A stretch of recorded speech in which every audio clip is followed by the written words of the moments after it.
Applause entertainment நீலம் studios தயாரிப்பில் applause entertainment மற்றும் பாரஞ்சித் வழங்கும் மாரி செல்வராஜ் இயக்கத்தில் ரூம் நடிக்கும் பைசன் காலமடான் வெற்றி நடை போடுகிறது.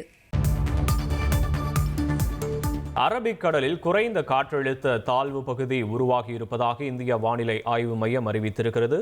கூடுதல் விவரங்களோடு இணைகிறார் செய்தியாளர் தாயுமானவன். வணக்கம், விவரங்களை பதிவு பண்ணலாம். ஒரு குறைந்த காற்றழுத்த தாழ்வு பகுதி என்பது உருவாகி இருப்பதாகவும் அடுத்த 48 மணி நேரத்துல இது காற்றழுத்த தாழ்வு மண்டலமாக வலுப்பெறக்கூடும் என இந்திய வானிலை ஆய்வு மையம் தகவலை வெளியிட்டிருக்கிறாங்க.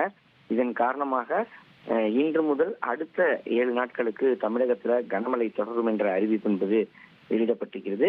அதாவது 24ஆம் தேதி வரைக்கும் தமிழகத்தின் பல்வேறு பகுதிகளில் மழைக்கு வாய்ப்பு இருப்பதாக தகவல் என்பது வெளியிடப்பட்டிருக்கிறது. குறிப்பாக நீலகிரி, ஈரோடு, கோவை, திருப்பூர், திண்டுக்கல், தேனி, மதுரை, சிவகங்கை, புதுக்கோட்டை, தஞ்சாவூர், திருவாரூர், நாகை, மயிலாடுதுறை மற்றும் காரைக்கால் பகுதிகளில் நேற்றைய தினம் கனமழை பெய்யும் என அறிவிக்கப்பட்டிருந்தது. அதே போல் கன்னியாகுமரி, திருநெல்வேலி, தூத்துக்குடி, தென்காசி, விருதுநகர், ராமநாதபுரம் உள்ளிட்ட தென் மாவட்டங்கள்ல மிக கனமழைக்கான எச்சரிக்கை என்பது விடுக்கப்பட்டிருந்தது. இந்த நிலையில் தமிழகத்தின் பல்வேறு மாவட்டங்கள்ல மழைக்கான வாய்ப்பு இருப்பதாகவும் மழைக்கு பெய்வதற்கான வாய்ப்பு இருப்பதா தகவல் என்பது வெளியிடப்பட்டிருக்கிறது. சென்னையை பொறுத்தமட்டில் காலை முதலே பரவலாக மழை பெய்து வரக்கூடிய ஒரு சூழல்ல அடுத்த 5 நாட்களுக்கு பரவலாக மழைக்கான வாய்ப்பு இருப்பதா வானிலை ஆய்வு மையத்தின் தரப்புல தகவல் என்பது வெளியிடப்பட்டிருக்கிறது. விவரங்களுக்கு நன்றி தாயுமானவன்.